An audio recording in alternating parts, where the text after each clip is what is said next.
And Sri Lanka, yes, I do a lot of work, and Dr. Shakila is one person whom I'm very connected with. And yeah, Australia has... Synergy strength is the most important. We have a good synergy right now. We actually can make a better and mutual benefit for each other.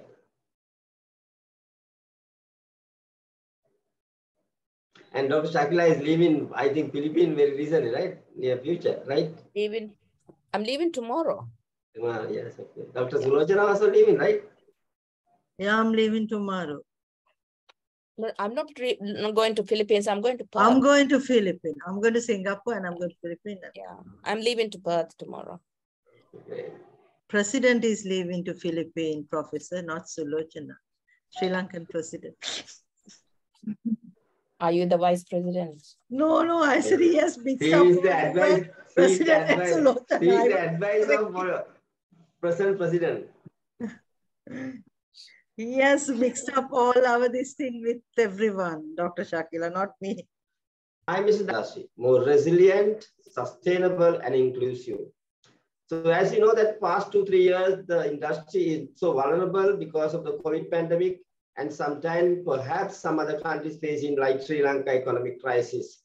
So therefore, it is a very important arena we should discuss the resilience. And at the same time, tourism industry is should ensure that it is belong to everyone. So inclusive growth and inclusive development is expected from tourism development. Third one is very important because the sustainable development is become a driving force for whole economy in the world. Therefore, SDG goals and sustainable developments are very important. So in that particular global agenda, how we can ensure that sustainable tourism is happening right now. So that is what we are expecting from you, resource personnel panel, like the valuable resource personnel panel, your ideas, suggestions, and way forward for sustainable tourism development in Sri Lanka and rest of the world.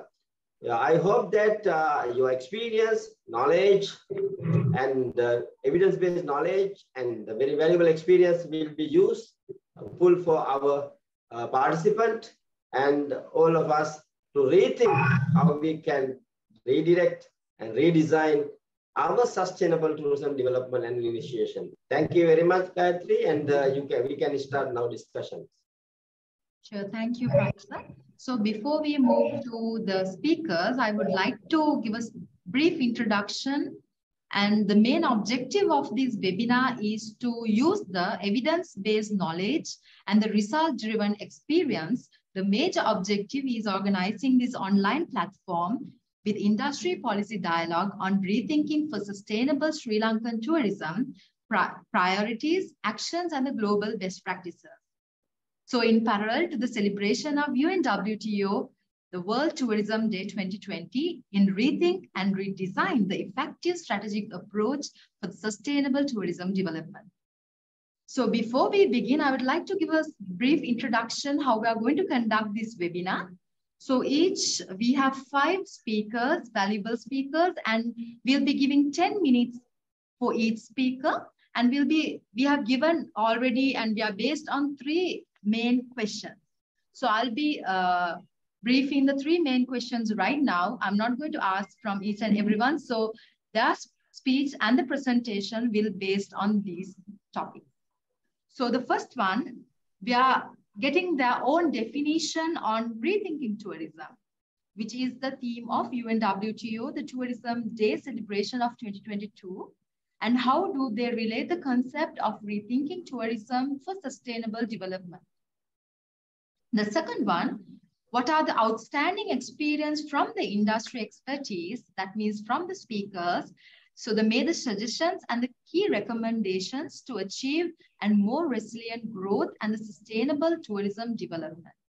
Finally, what are the key lessons that we can absorb to our system from the global best practices for the resilient growth and the sustainable development? So these are the main 3 questions will based on their speech. So now you'll have a better idea. So moving on, so I would like to welcome our first speaker, Professor Christopher, the Professor in Tourism, Disciplinary Leader, Tourism, Hospitality and Events, the School of Management of Marketing, Curtin Business University, Faculty of Business and Law, and Curtin University, Perth, Western Australia. Over to you, Professor.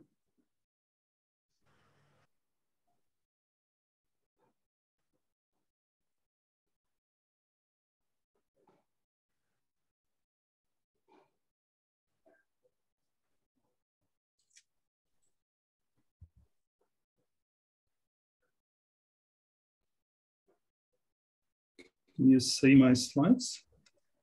Yes, we can see, Professor. Yes. Yes. Can you see my slides? Yes. Yes. Just we can see your screen, but not your slides. We can't see. So, is that better? No, because Only your screen. Yes. So, first of all, thank you for your kind introduction and also for the invitation to this event. It's a pleasure and a real honor to be here with you. And so, good evening to everyone. So, as you can, that's the end. What's going on? We don't see your slides. Yes, yes. So, can you now see? No, we can't see. Yes? No. We don't see the slide. Not yet. Only the folder can be seen. Okay.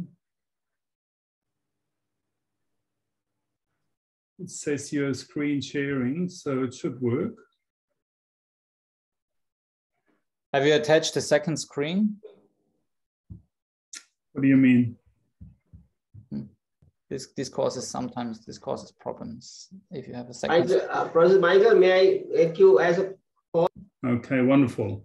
All right, so, sorry for that, and good evening again to everyone. So as you can see, my little presentation is titled Rethinking Tourism, a Pre- and Post-Pandemic Perspective, and I'll explain this in a moment what that means. So let me see if I can now move to the next slide.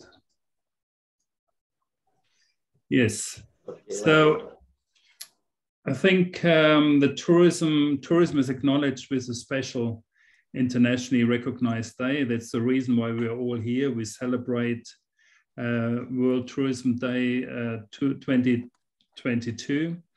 And I think it's a great opportunity to reflect on the global significance of tourism economically, socially, and environmentally. And it's a great opportunity for us to discuss the future of tourism, in particular after almost 3 years of a pandemic, and to see in how far we can actually get tourism back on a sustainable path.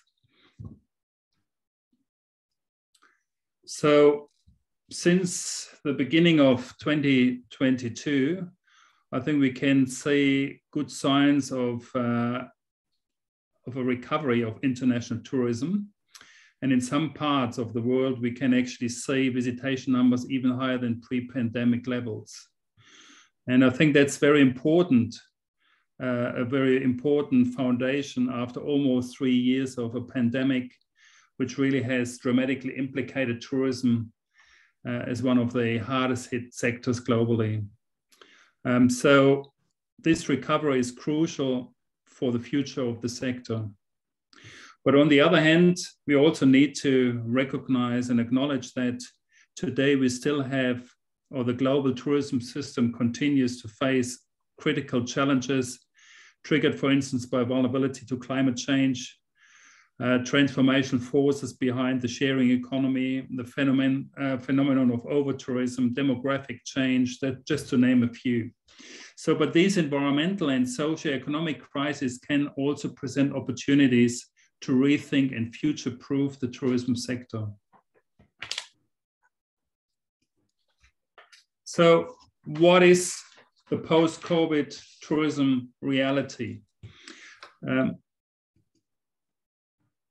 So despite the hope that the collapse of international tourism would trigger a radical rethink of past pattern of tourism production and consumption towards a more sustainable development path, quite the opposite might happen.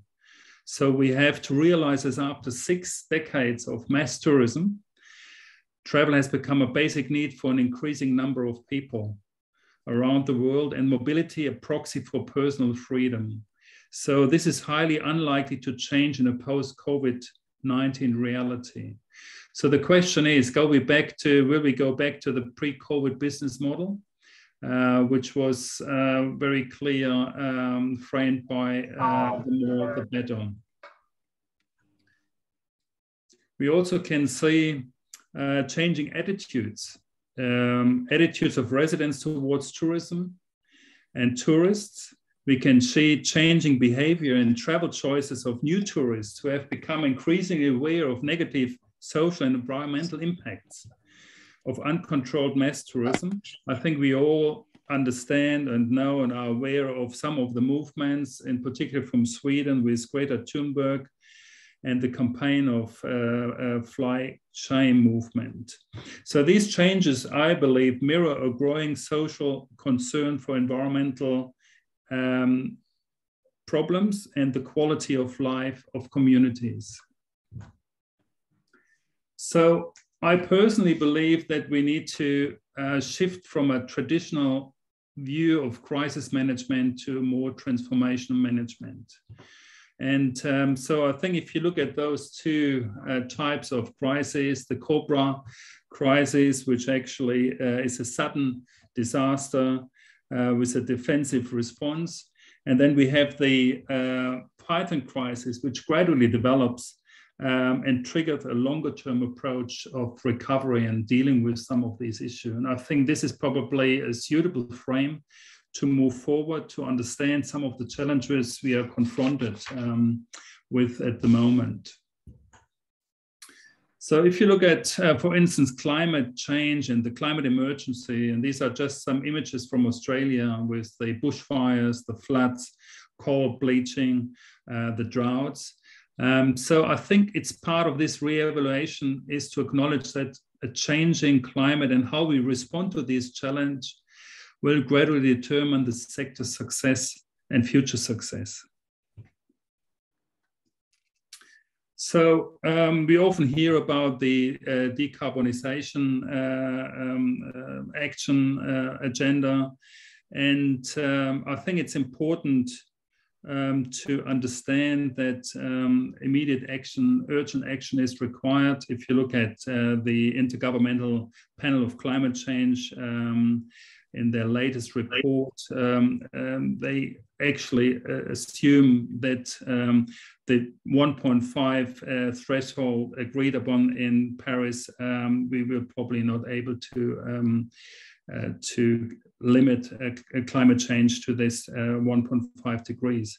So I think it requires a paradigm shift over the next decade, which needs to be accompanied by strong government leadership and evidence-based policymaking, industry collaboration, and the implementation of sustainable innovation and low carbon practices, as well as effective marketing. And just briefly to look at the next steps and also to conclude, referring to David Attenborough's speech, and I think that is very important, that it's not too late to act, and that we need to really work together at a local and also at a global level. And I think that is important that we try to work together over the next 10 years and to really develop strategies which are relevant for the local levels, but also make an impact on a global stage. So with that thought, I would like to conclude my little presentation and hand over back to the panel. Thank you very much. Thank you so much, Professor Christopher. So you mentioned from the traditional crisis, we have to move to the transformational management. So it was an interesting presentation. So Second, we are planning to, Mr. Dunstan Pereira, CEO, COO to the private office of Sheikh Ahmed bin Faisal Al Khazim. I'm sorry if I made a mistake when I'm pronouncing it. So you may correct it if I'm wrong, Mr. Dunstan. It's over to you. Yeah, greetings to everybody, and it's been a pleasure to be part of this esteemed team. And I'll just give a brief about the tourism activities, and let me start sharing my screen, please.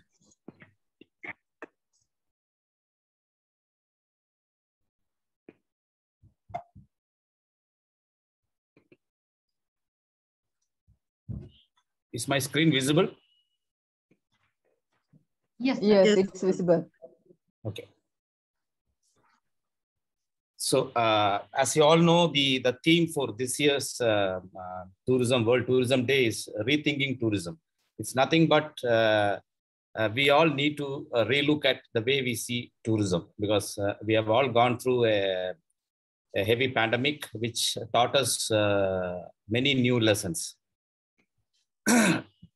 So World Tourism Day, which is marked every year on the 27th of September. This year it is being held under the theme Rethinking Tourism. Now, just to give what is tourism? The exploration of other countries and places on this planet is called tourism.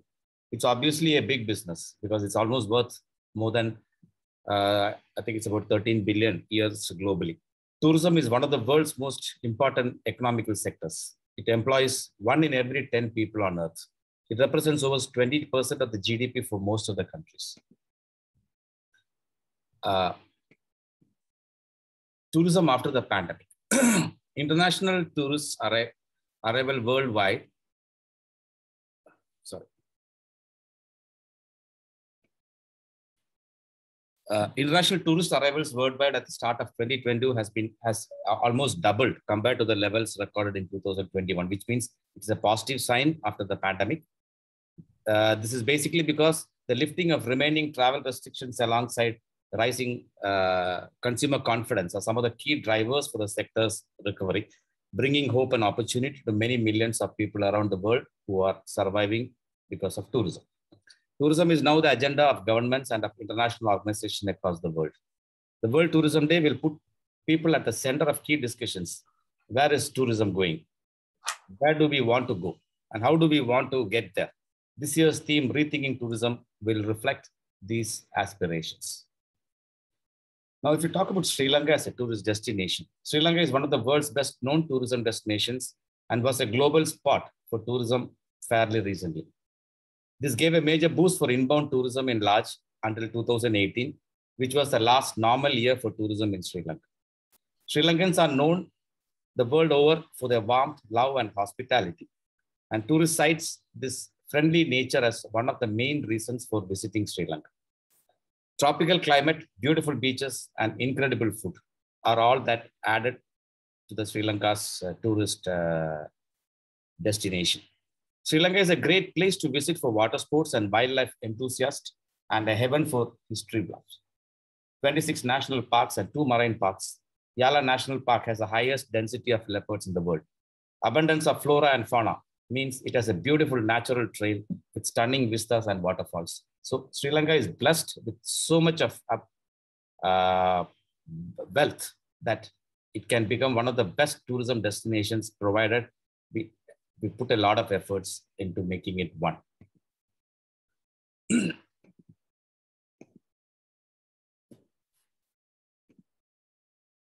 Just a minute. Now coming to Dubai. Why is Dubai the top destinations? Dubai is today a must-visit destination for everybody's wish list. Hotels and hospitality starts from the time you land in Dubai airport. Cosmopolitan lifestyle mixed with local culture. World-class shopping, all brands under one place. Where else in the world can you be skiing on real snow 1 minute and then ride on the sand dunes the next 1 minute? Visitors can marvel at the modern and beautiful Arabic architecture, discover the history and culture of Emirates, swim with dolphins, ride a camel in the desert, enjoy a day at the water park, embark on a hot air balloon adventure, and many more. Tourists are spoiled for choice when they visit Dubai, and they might have little thing that they want to do, but it could take several trips for them to complete, because in one trip, they can never complete everything that is available in Dubai. No language barriers and cultural barriers, as more than 190 nationalities are staying in UAE. Now, if you have to rethink or redefine tourism, pandemic has taught us many normals, like the Zoom meeting we are having today, which we never even thought about earlier, where we can connecting so many people under one app. Tourism is being focused by all countries, and the only way to attract tourists is by only offering them a unique experience, which they will not forget. Some of the new trends that is happening in the tourism area is leisure travels. Nothing but business travel extended into leisure activities. So what Dubai is doing now is most of the events, summits, conferences are all being held in Dubai, which brings people from across the world so that they can have business summits, attend the summits, as well as have leisure activities outside the summit. Medical tourism. It's medical treatment along with tourism activities. It's a new way of kind of tourism that is getting promoted now in a very, very large manner in Dubai. Tech-empowered travel, like mobile automation, personalization, self-check-ins, contactless payments. These are all things that today we are focusing in UAE, which gives a lot of comfort to the people who are visiting this country. Virtual reality enabled experiences. Now, you must have heard about the metaverse, and where you can get into virtual reality and see the places sitting in your own place. So this is another mode of tourism that is likely to be promoted in a large manner. Active ecotourism, hiking, biking, kayaking, mountains, rural escapes, and waterfront getaways are expected to be popular vacation experiences in the coming years. Transformative travel is a new tourism trend, which is not just about traveling for leisure, but also aiming to make a difference in both the life of others and oneself.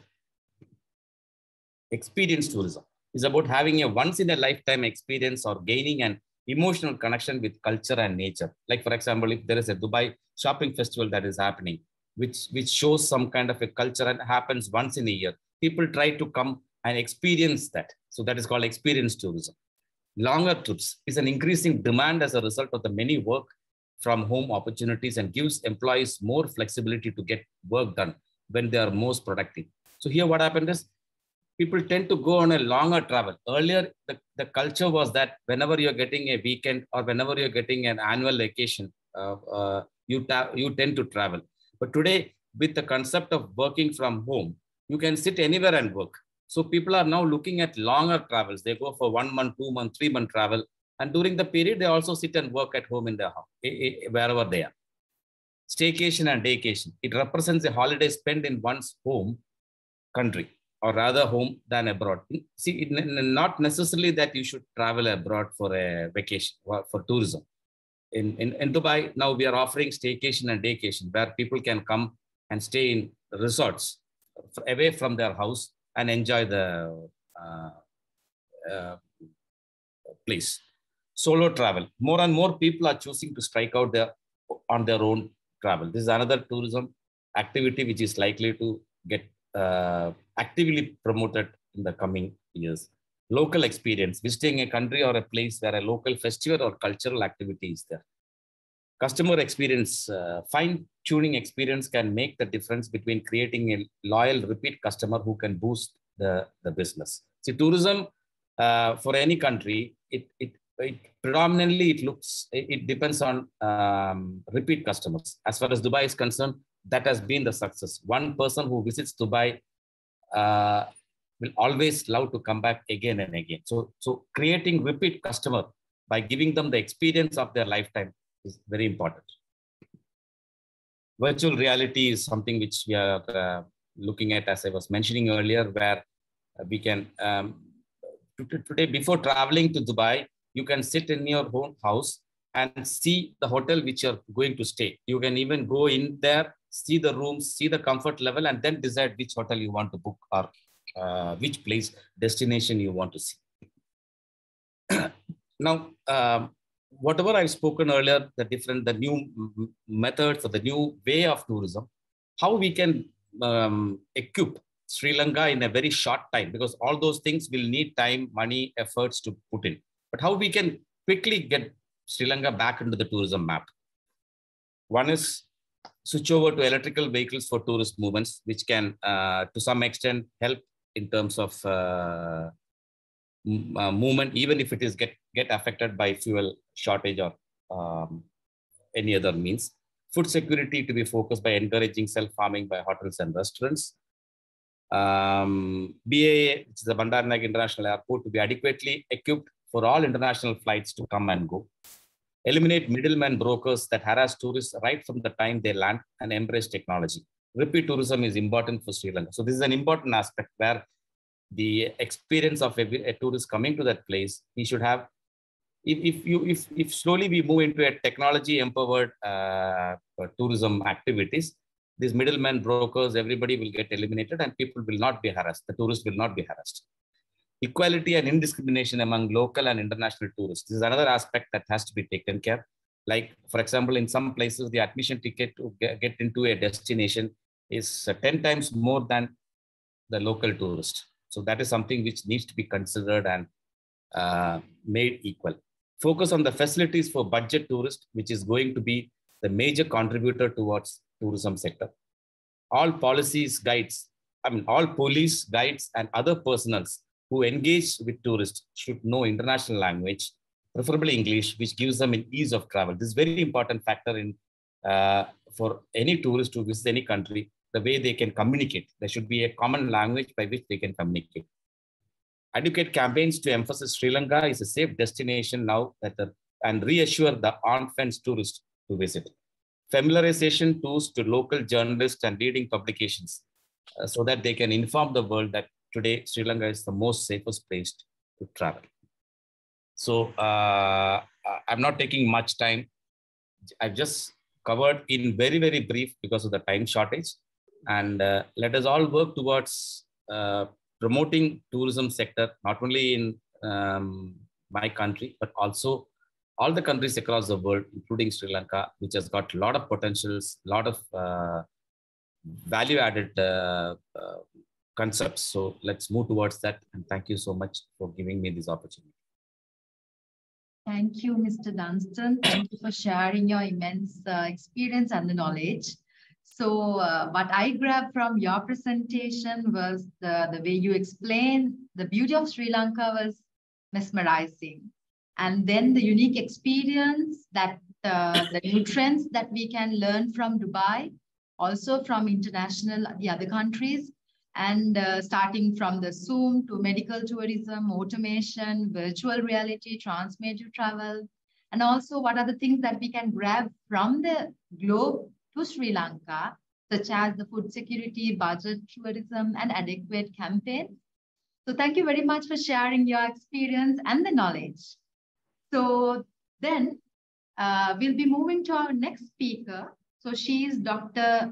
Mariam Shakila, the CEO of SIMDI Group of Companies in Maldives and the former Cabinet Minister of Government of Maldives. Dr. Shakila, it's over to you. Yeah. Thank you.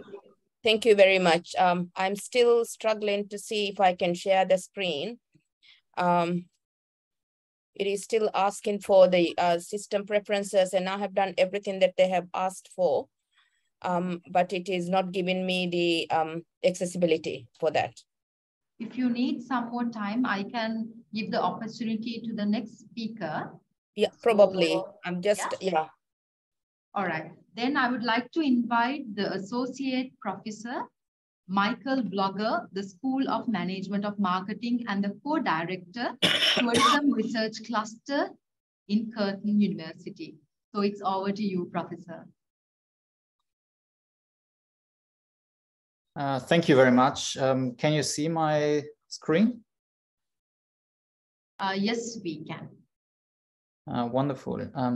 Yes, so good evening to everyone. I wanted to start with a sincere thank you to the University of Colombo to the tourism study program there, led by Professor Soranga Silva. So thank you very much for the invitation, and congratulations on the organization of such a beautiful and important event. And it is a great honor and also a pleasure to be part of this very distinguished panel here. I've listened very carefully to what my fellow speakers said, and I will try to add a few additional thoughts of my own. These thoughts will not necessarily be unique to Sri Lanka, but I think they apply more generally. So first, what is meant with rethinking tourism? Personally, I believe the well-established concept of sustainable tourism, which has been with us for 30 plus years, provides us with a very, very useful basis for making sure that we achieve a balanced development of tourism. A balanced development of tourism means we develop tourism in a way so that we do not only meet the needs of the present traveler and the present host communities, but also make sure that future generations can also be travelers and can also achieve their needs. But there also future host communities can participate in tourism as well. So in a sense, we do not need to continue to come up with new labels and new names when we think or rethink tourism. But what we need to do is we need to make sure that we truly apply some of the learnings that are well established. Can you still see my screen? No. No, Okay. we don't see your screen anymore. That's interesting. Is it back? Yes. Yes. Okay. So yeah. So I wanted to stress that I think the sustainable tourism concept is still very useful today. And starting from that idea, I would like to suggest maybe 5 recommendations, which I think are important in achieving a sustainable and resilient tourism development. So the first recommendation I would like to make is to support evidence-based decision-making. So I think the basis for a trustworthy, for a credible approach in sustainable tourism is really knowledge, is information, is ongoing monitoring, or what we call evidence. As those who studied strategy amongst us would know, the strategy scholar Peter Drucker famously said, if you can't measure it, you can't manage it. And this is also very much true for sustainable tourism. How should a hotel strategically reduce their carbon footprint and communicate this convincingly to their customers without measuring it, without having the evidence to support their claims? Or how should a destination marketing organization, or a government for that matter, know what sort of tourism locals prefer without asking them? This is why we think that decision-making based on evidence, based on reliable information, is really the starting point for a sustainable transformation of tourism. At our tourism research center here at Curtin University, we have been advocating very strongly for a strong link, for a better link between this knowledge creation and knowledge generation on the one hand, and the decision-making on the other hand. And as part of this, we have launched and have been operating a so-called Sustainable Tourism Observatory, which supports a destination here in Western Australia with ongoing information on sustainable tourism development. And this observatory is also part of the UNWTO International Network of Sustainable Tourism Observatories. My second point has to do with the preparedness for crisis. It is a similar point that Professor Christoph made earlier. At the time when we are just recovering from one of the biggest crises global tourism has ever seen, we should, of course, not forget the learnings that we gathered from it.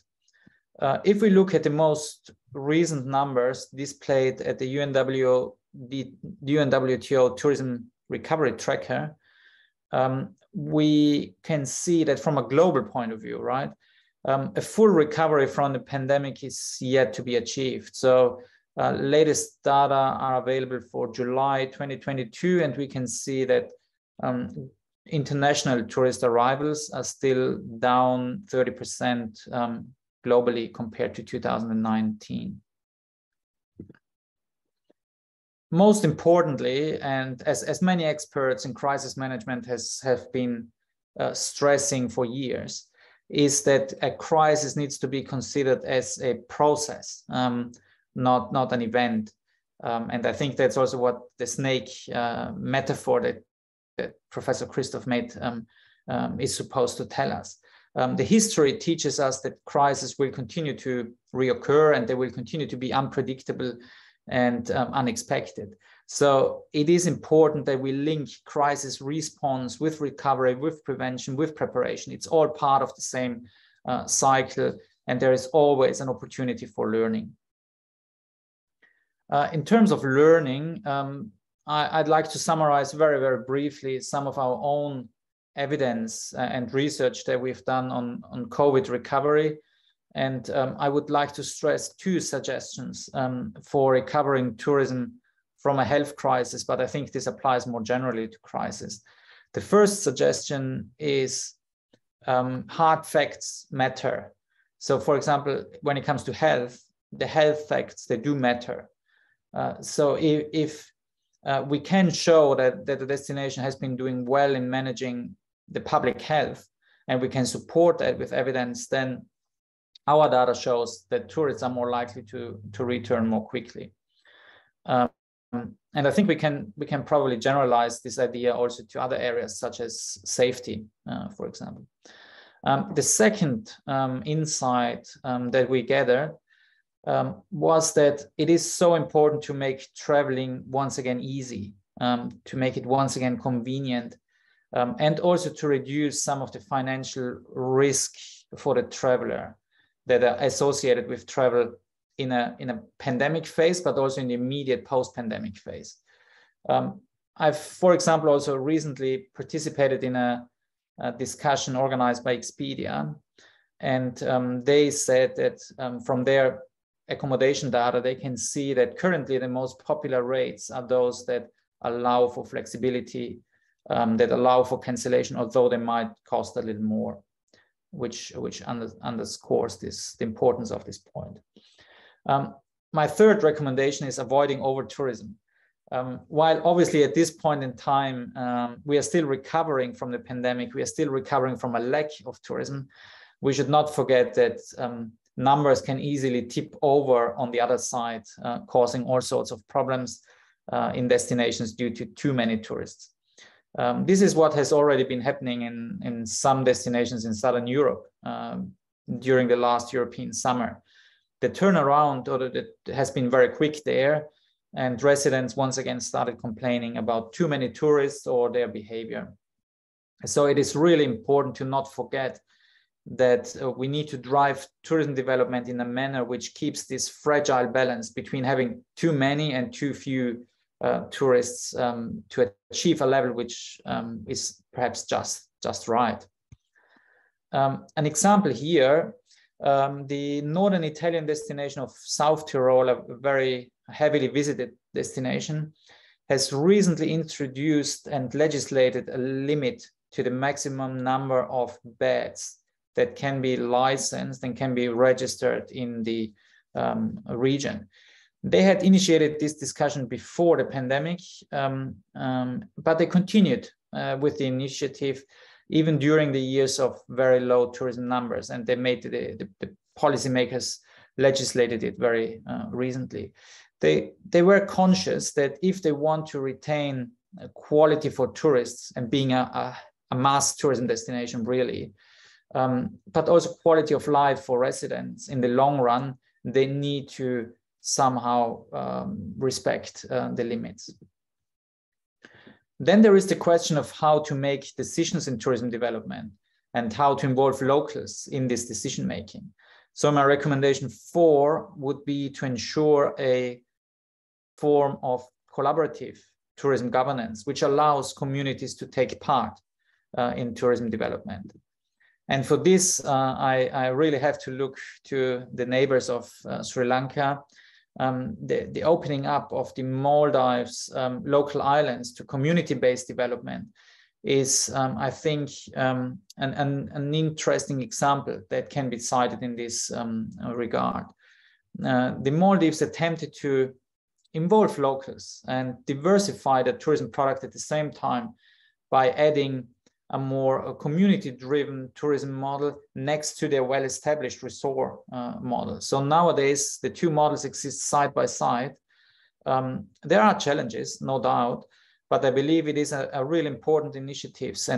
And by educating tourists and by educating locals, challenges can be overcome, even in places where tourism is a relatively new phenomenon. Fifth, and finally, to strengthen the tourism knowledge system, the tourism knowledge generation, I think we need to capitalize on opportunities for exchanging experiences more and for allowing for comparison more.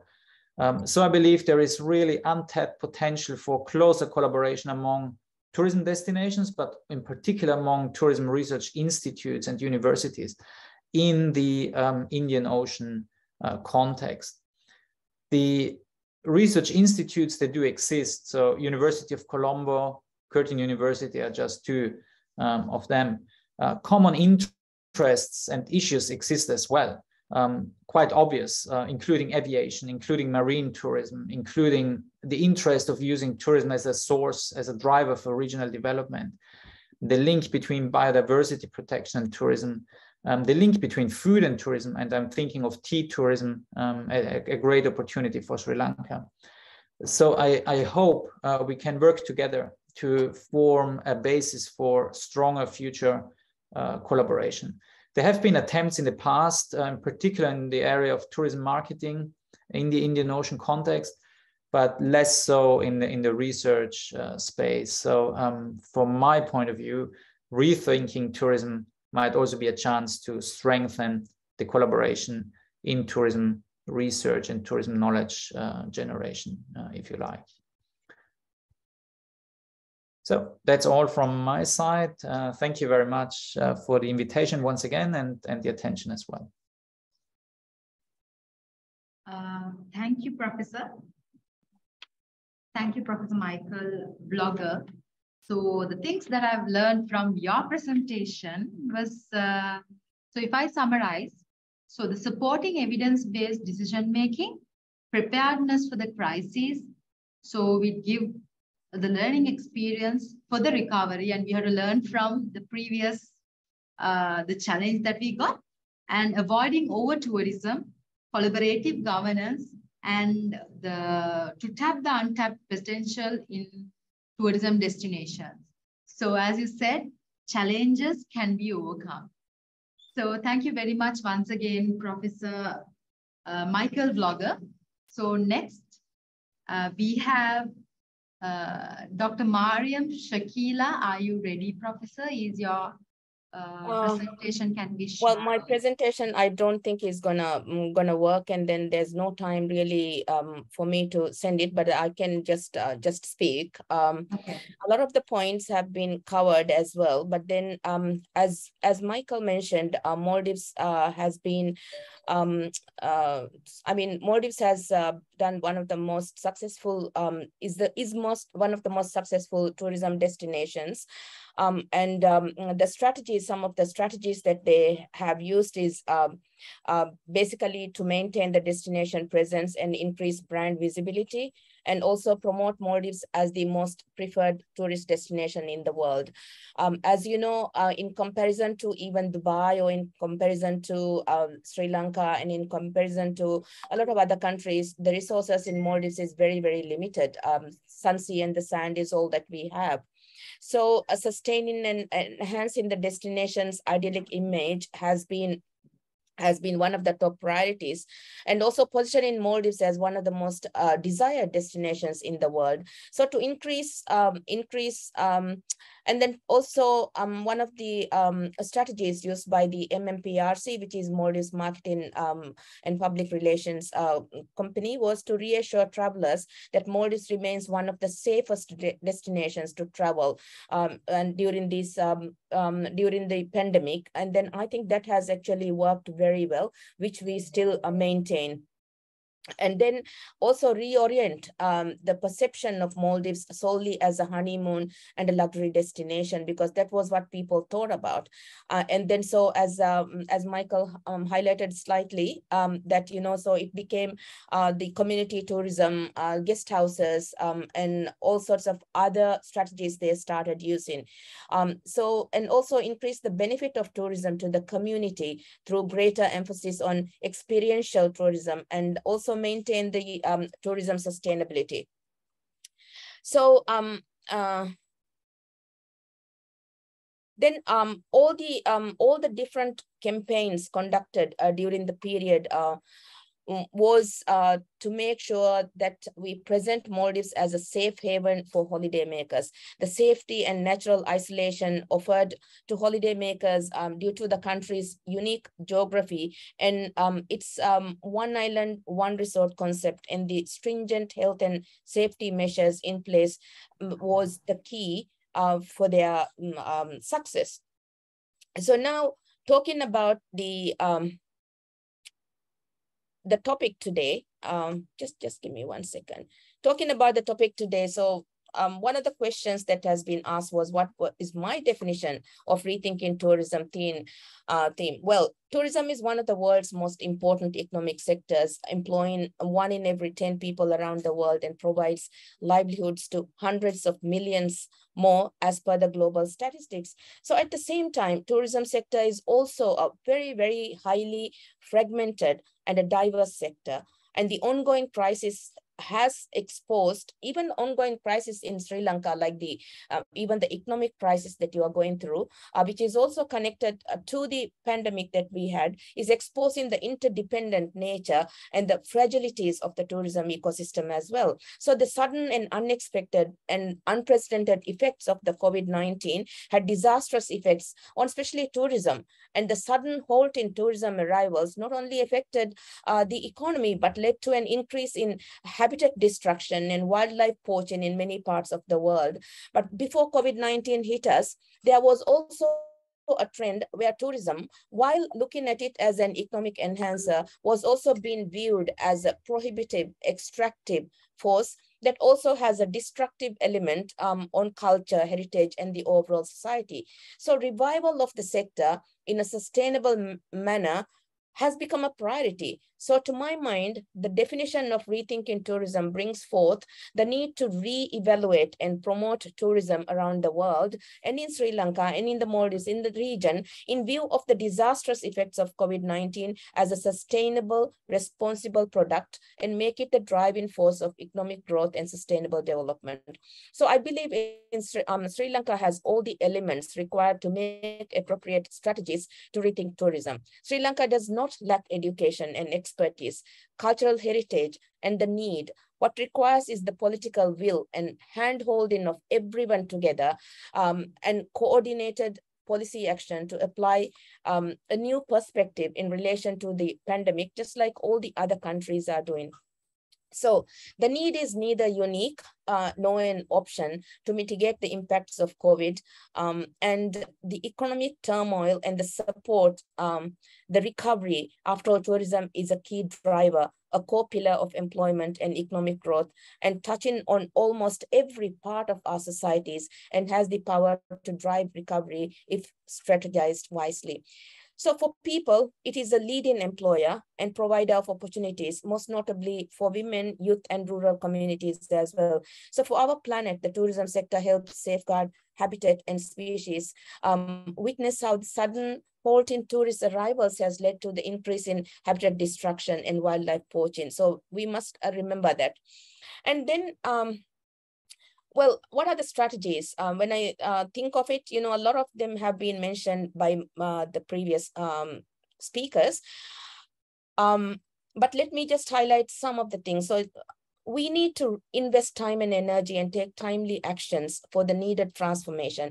And most importantly, active and sincere engagement of all stakeholders, including the government, the public and private sector, if we have to create a sustainable, more resilient model for tourism for the future, and consequently, a more robust tourism economy. For example, the pandemic has instilled in us and the whole world the need to focus and look at safety and hygiene in a completely different way. And hence, we will need to invest both in the physical as well as the technological infrastructure to engage in more innovation and technology and explore perhaps artificial intelligence, as Mr. Dunstan was talking about, and also bring about mental shift to assure exceptional, safe, hygienic tourism experiences and overcome the challenges. Invest in training to ensure that policies are implemented and monitored accordingly through the entire value chain, and the necessary human resource and infrastructure need to be developed. Perhaps also invest in diversification of the brand and refresh the destination statement and develop the product for long term.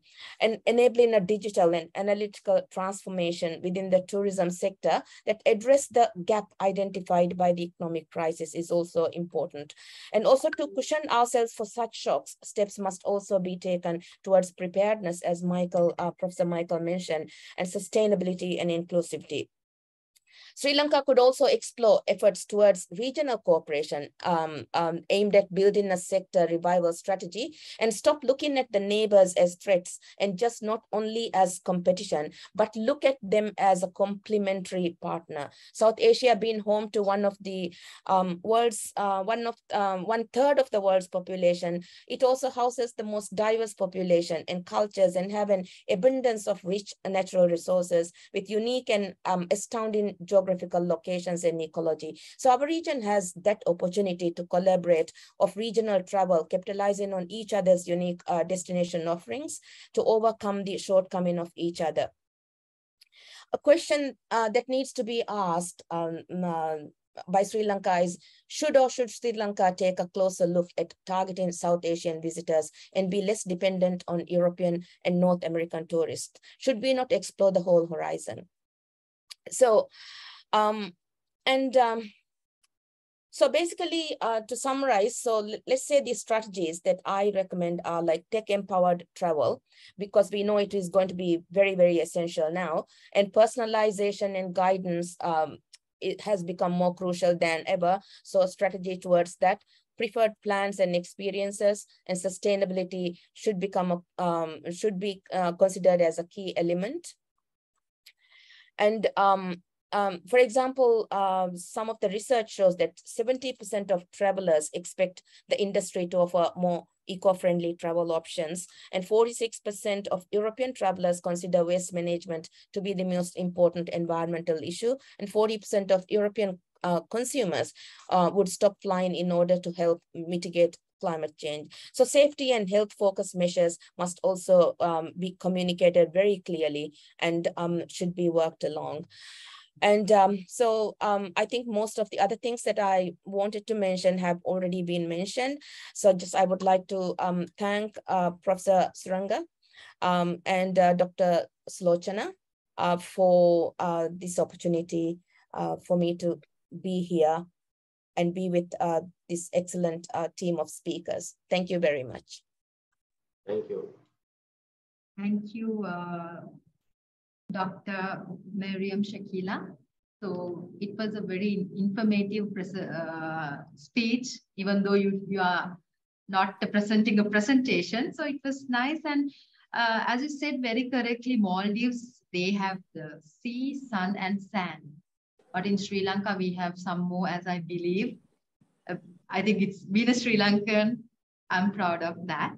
And then, but from Maldives, they're talking about the sunny side of the life and the safe haven for the holiday makers. Those are the nice taglines. Those are the successful stories from Maldives. And as you said, so this is a very people-oriented, and a lot of people are depending on tourism, even though it's fragile, diversified. And there are a lot that we can grab from Maldives to Sri Lanka from the global, the best practices. So what I have Notice was the timely actions, active engagement, that means the private-public and the private-public partnership, physical and technological infrastructure. And finally, as you very correctly said, we have to work on the eco-friendly and the waste management. So this is kind of a little summary of your speech. Yeah. So moving on to so she was helping me throughout and to us throughout this webinar organization. So I would like to invite Dr. Sulochana Sigera, the founding chairperson of Women in Management International. It's over to you, Doctor.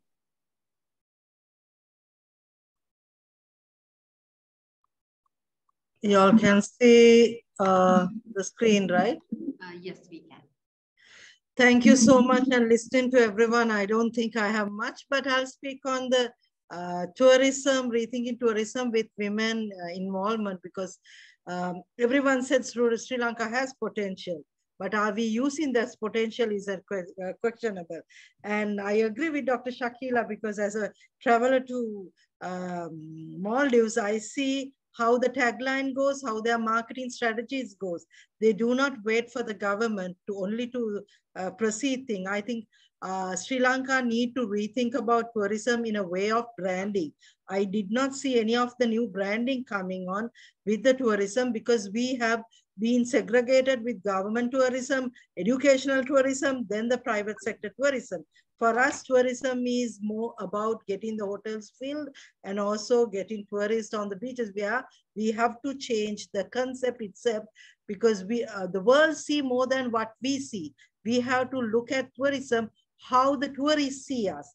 And we have to also understand, as Dr. Shakila correctly said, local tourists, South Asia tourists, then go for this thing. We only look at only one destination, and that has caused us all these issues. So let me give my way of thinking, because I'm not an expert on tourists or the hospitality industry, but I enjoy wherever I go, and I look at what we can bring and what we can share in Sri Lanka.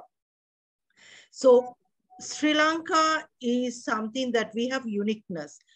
And the uniqueness is not about a thing or a place or a culture.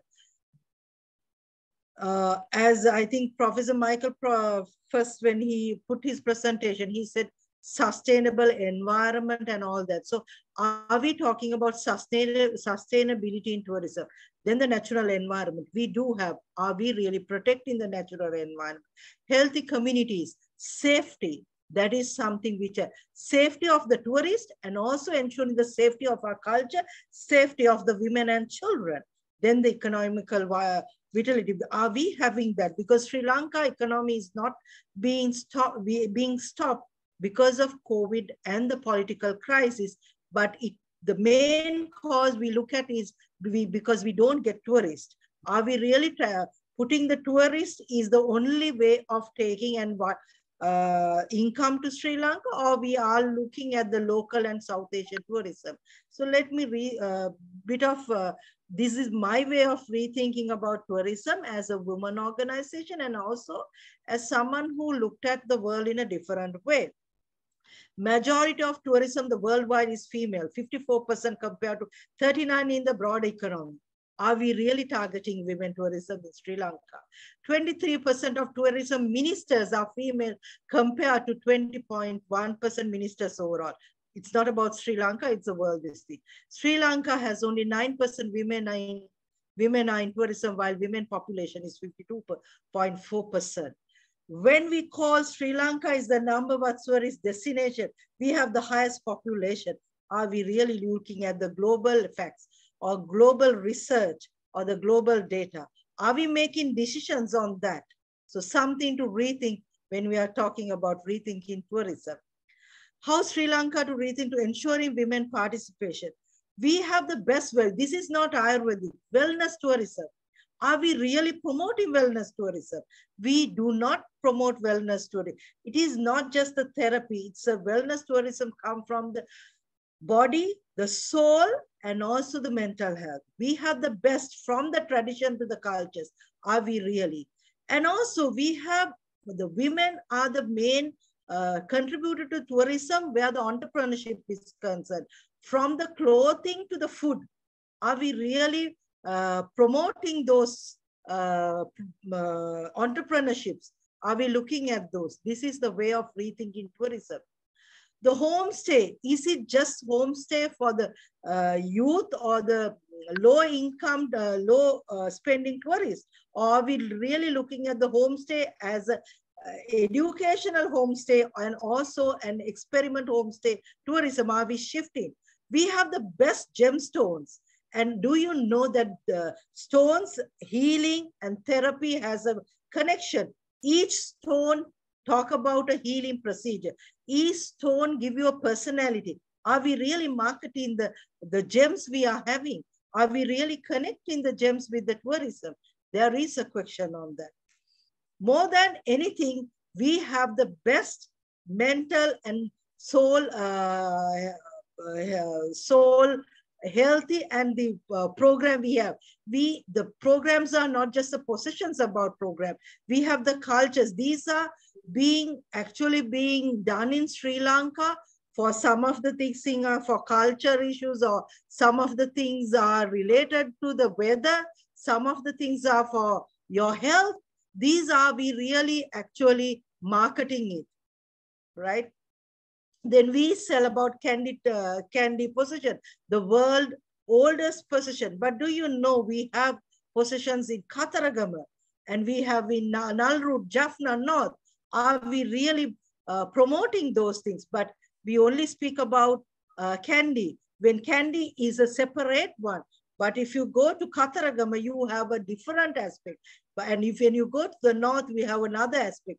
Are we really targeting the destinations, or are we really putting only one destination and marketing the traditional way? Are we having a tagline to market the whole Sri Lanka?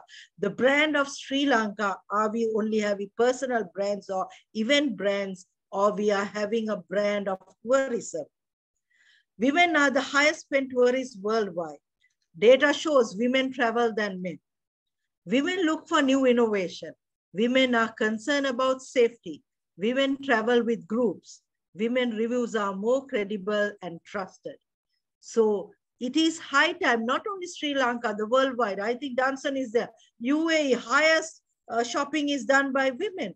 And honeymoon destinations or the sunny destinations are being selected by women. Sri Lanka, we have to ensure that women are the one who's choosing the destination and tourist, and also women are the people who are making on the next holiday decisions. Are we really targeting on that?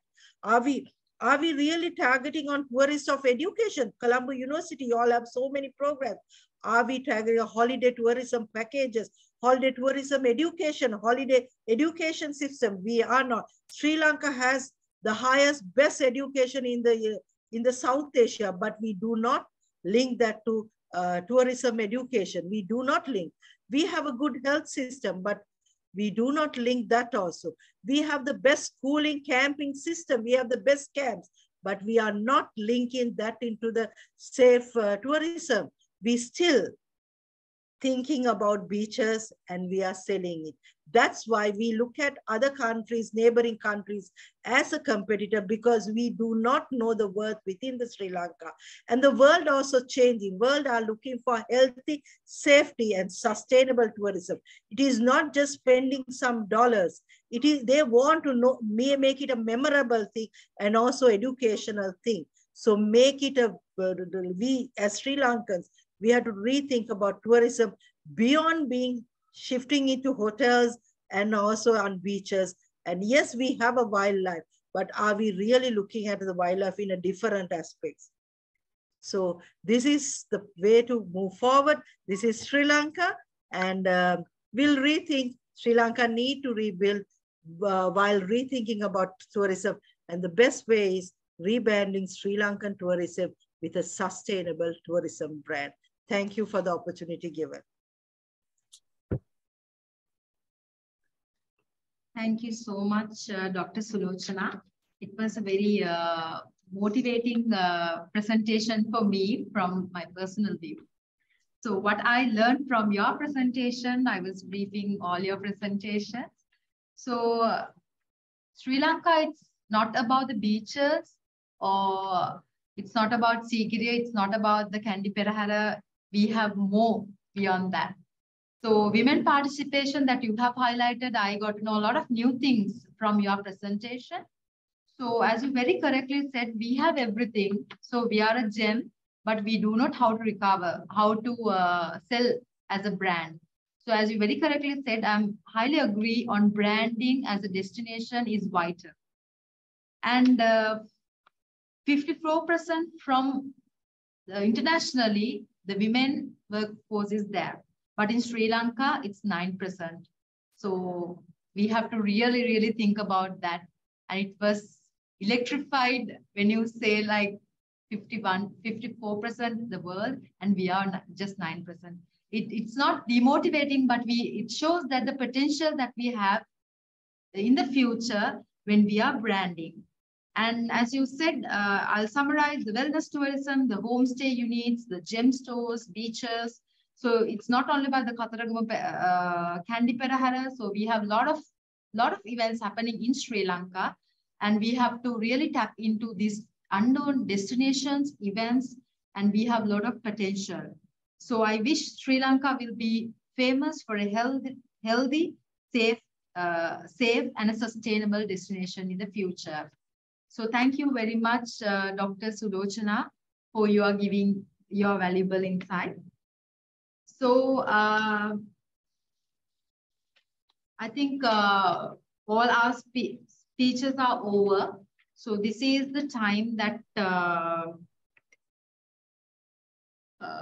so the impact of COVID-19 must be considered, and we have a lot of things that we have learned from COVID as well. And then it's never let a good crisis go away. So Sri Lanka tourism is ongoing reshaping period. We have to take this as an opportunity to explore the most effective strategies and the policy measures for achieving the resilient recovery and inclusive growth of industry under the application of sustainable tourism development and management. So thank you very much for all your speeches. So this is time for our valuable, the audience. Thank you very much. I saw we have nearly 90 participants. It's very happy to see. So the forum is yours. You may ask your questions now.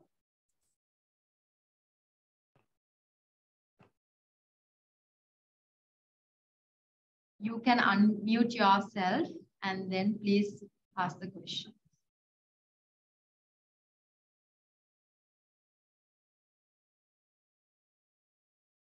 Gayatri, there's a hand raised by Noor. You can ask.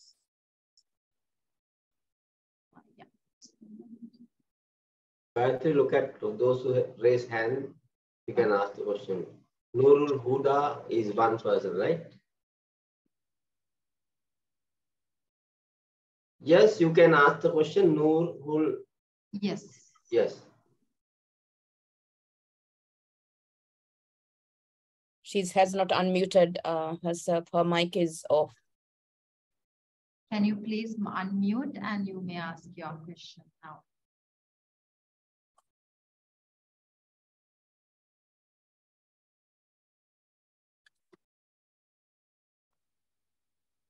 So she has put her question. So the question is how tourism can help women in undeveloped countries like Pakistan.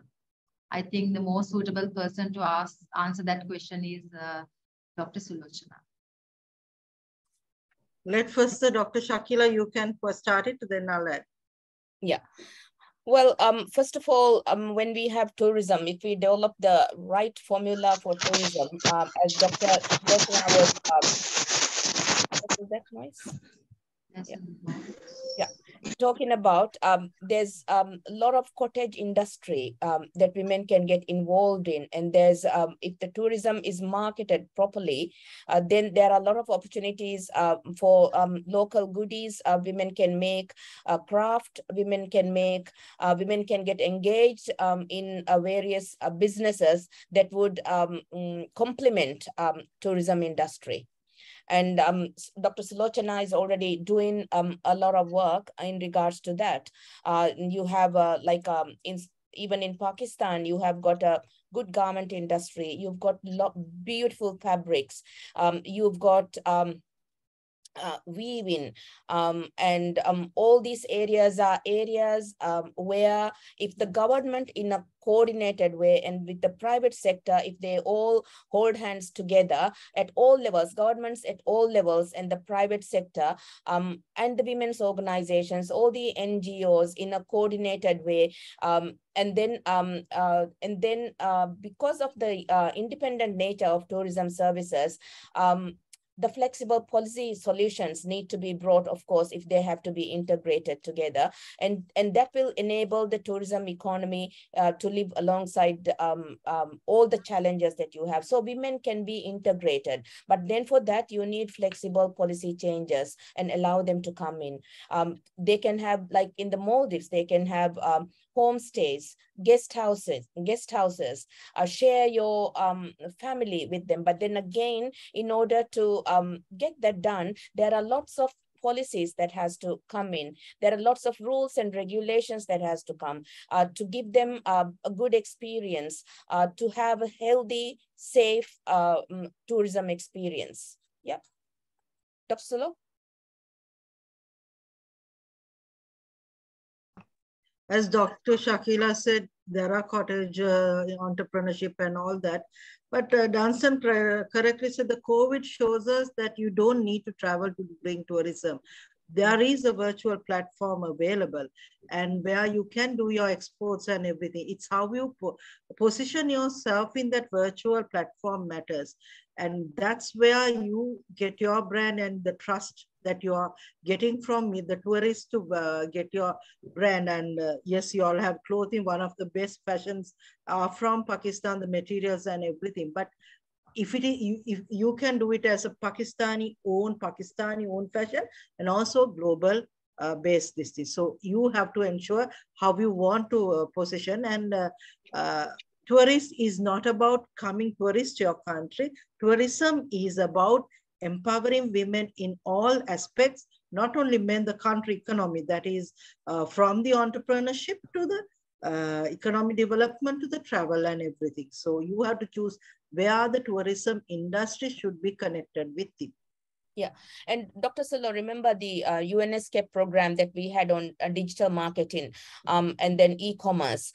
So these are areas, as you mentioned, you know, where you don't need to travel or you don't need to be physically present in a place. And then there are trainings that are conducted. I think UNESCAPE is conducting lots and lots of programs targeting women entrepreneurs, home-based workers, to try and promote their products and then give them the digital platform for them to market their products globally.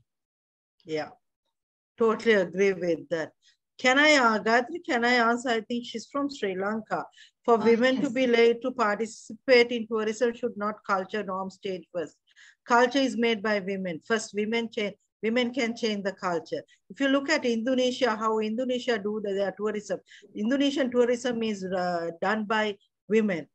Highest number of women are in tourism, but how they have not changed the culture.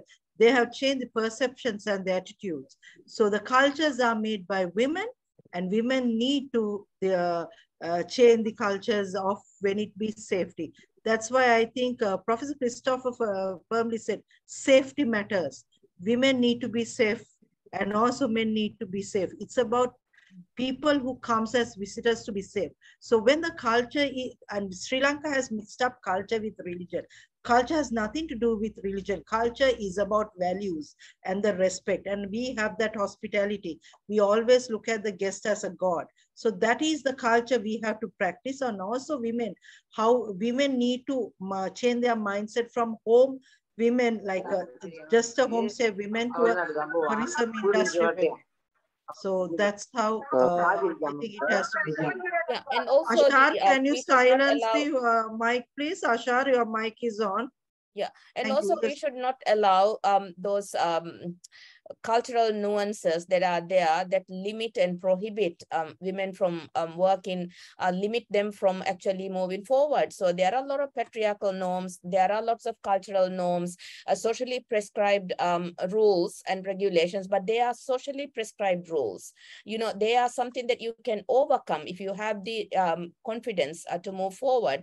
And then, of course, you need probably a bit of coaching from Dr. Sulochana. So I think the program is converting to the women in tourism. Then I think so. That looks interesting. This happens everywhere, right? Maybe Professor Christoph, Professor Michael, can you please? Yeah, you all can give your views also. I think Danson, you all made a safety for tourists, and Australia also very much on the gender equality and women in being on the boards of equal this thing. So you all can share your views so that they can get the global exposure. Yes, I can. Sorry. Well, you go first, Michael, then. I go first with a brief thought. We just recently had a symposium together, bringing industry and university people together on the topic of the workforce in tourism and hospitality. And there was a big, powerful panel in the symposium as well, which was full of women and very confident women working in tourism and leading leaders of the tourism and hospitality industry in Western Australia. And what these women said rightly is that the workforce in tourism and hospitality in many countries, including Australia, is led by women. That's no coincidence because many of the values that are important in tourism and in hospitality, in events, women excel often in them. And as we know, human resource is one of our biggest challenges that we have. So making sure that the tourism industry, that the hospitality industry remains attractive for women, understands their specific needs, will also be one of the ways forward in solving some of the workforce issues that many countries have. So I think that's just one element that can be added to this very important discussion.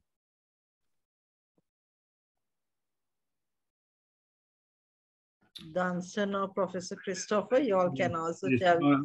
Just one additional thought, also a reflection of our event we had a few weeks ago, Michael referred to. I think if you look at our tourism program, it's very female. If you look at the tourism industry, it is very young and very female, up to about 25 years, and then something changes.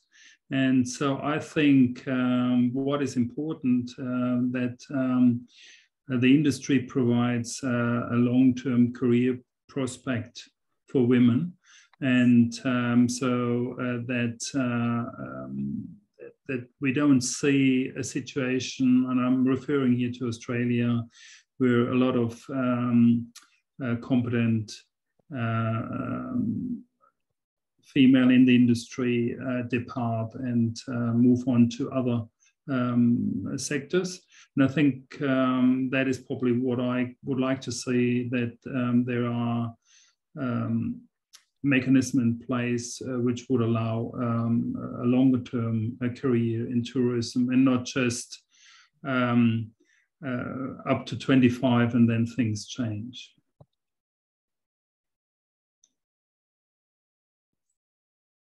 I can also add an additional thought. We have a pretty strong association in Western Australia, which is called Women in Tourism. I'm obviously not part of that, But from my observation, they play an important role in strengthening the position of women in tourism, in advocacy to the industry bodies, and perhaps also being a platform and a forum where women can come together and discuss their points of view and the challenges they face. So I think also there's these networking opportunities which are perhaps women specific, can also be a powerful vehicle.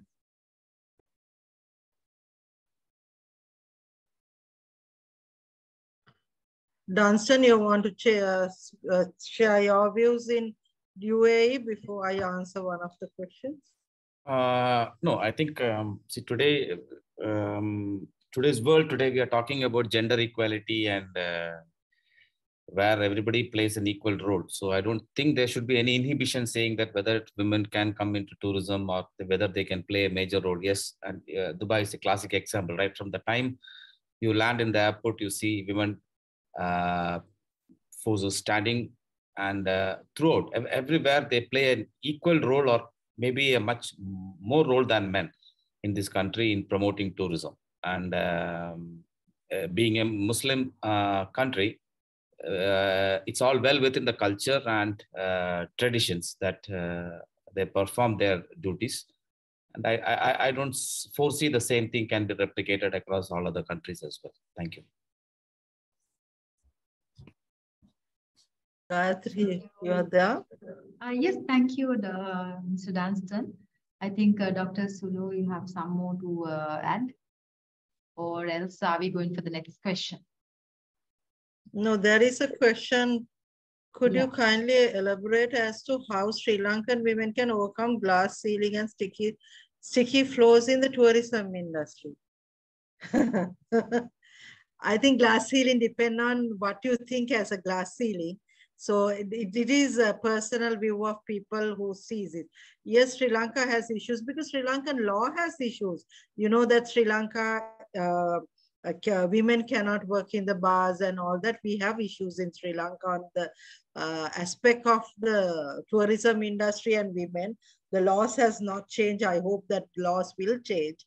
But if this thing is, we see as tourism as that women get freedom and women can do everything they want. And there's a cultural this thing in my mind. It's more than the lack of education and awareness that if now only you see the girls are coming to jobs in hotel, because I work with few of the 5-star hotel to get women into girls into the hospitality industry. But they prefer to go out of the country and work in a hotel rather than working in a restaurant and hotel. You don't see girls in restaurants instead, but you see women and girls in hotels because they feel it is restaurants are for males. So it's a mindset, but the young generation are changing. It is the perceptions. I think the education system need to be changed, and it's changing a bit way off.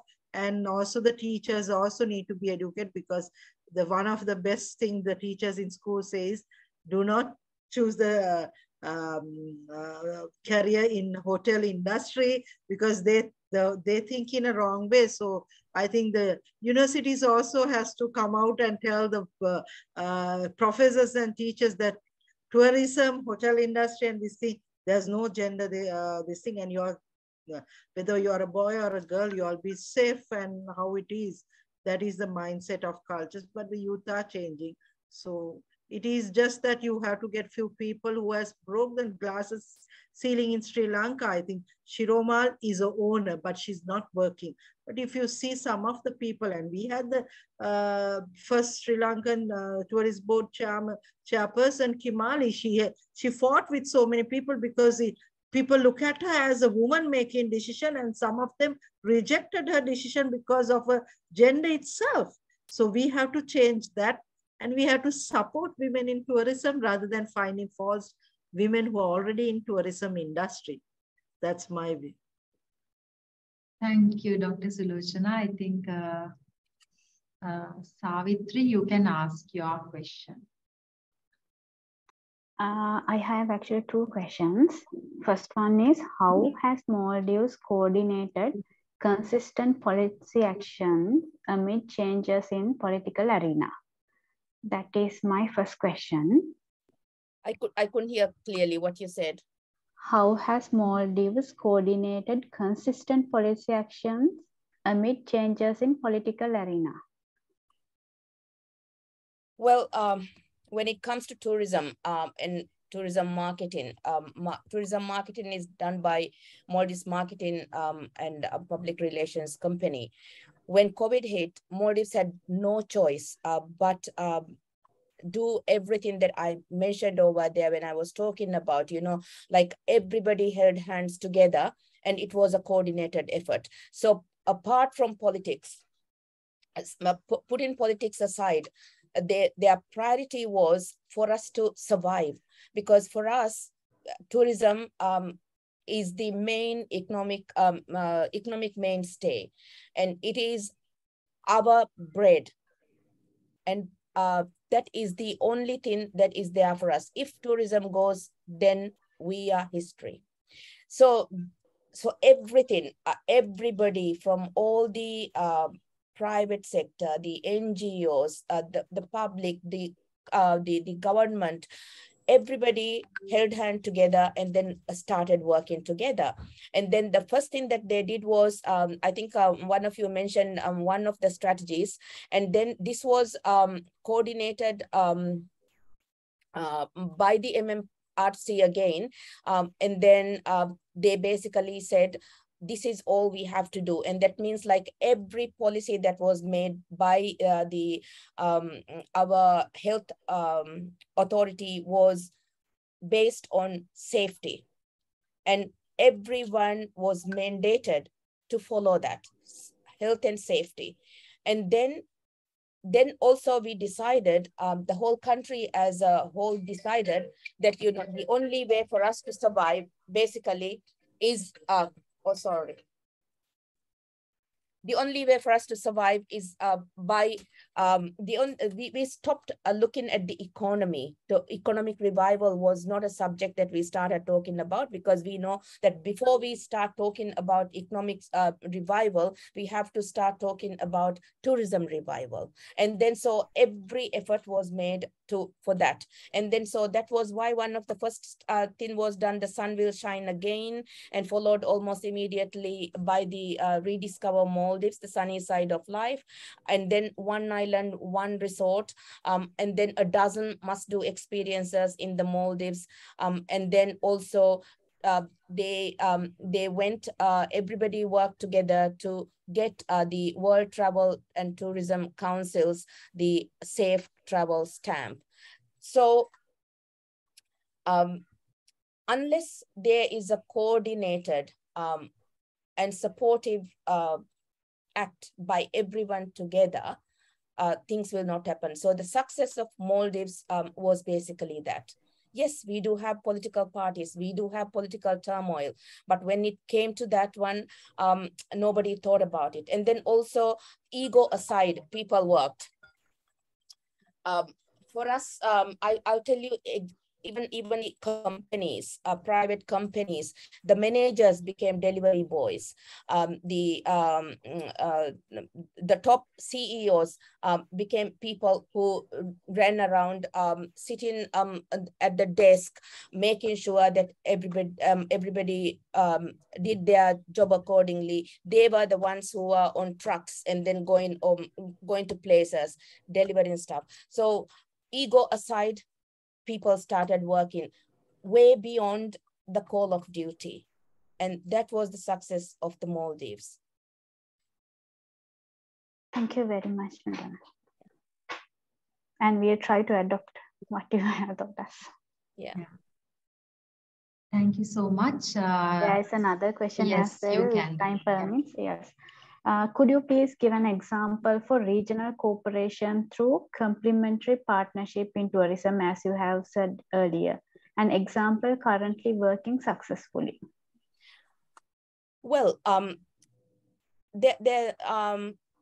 of the countries are doing, none of the regional countries are doing what they should be doing. Like, for example, they can promote, one simple example is Sri Lanka has got hills and mountains and tea estates and beautiful things that Maldives does not have, okay?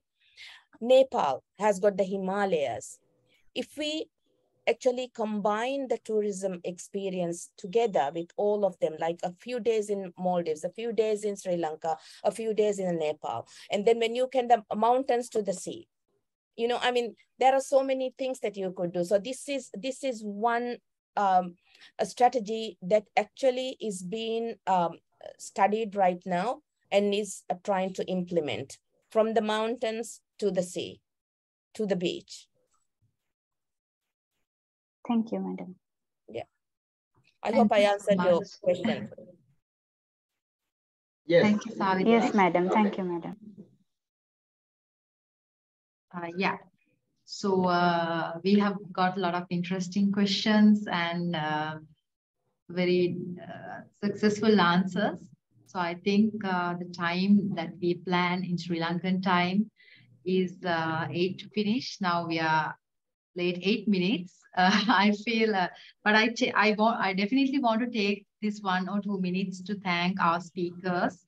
So I know all of y'all are so busy with your work schedules and your day-to-day work and your valuable work. So I would like to thank, starting from the, Professor Christopher. Thank you so much, sir, for your valuable time.